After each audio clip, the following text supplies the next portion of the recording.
This isn't new. This didn't start with Unfounded. This didn't start with, gender equality. This is since Contact. That the perpetrators in our communities have been police officers. The very first perpetrators were police officers as rapists.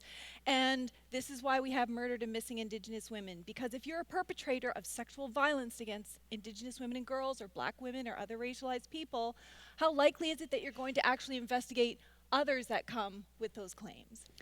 And I think this culture of impunity is, the other way of calling it is a culture of corruption.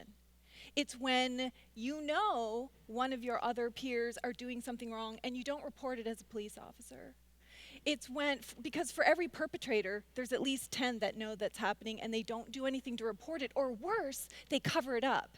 And we know the RCMP has done investigations about, widespread corruption in the RCMP. There's been Human Rights Watch reports about police as perpetrators, as rapists, as human traffickers, as manufacturers of child porn, specifically targeting Indigenous women and girls. And why is that? Because this isn't just a gendered issue, this is an intersectionality between gender and race.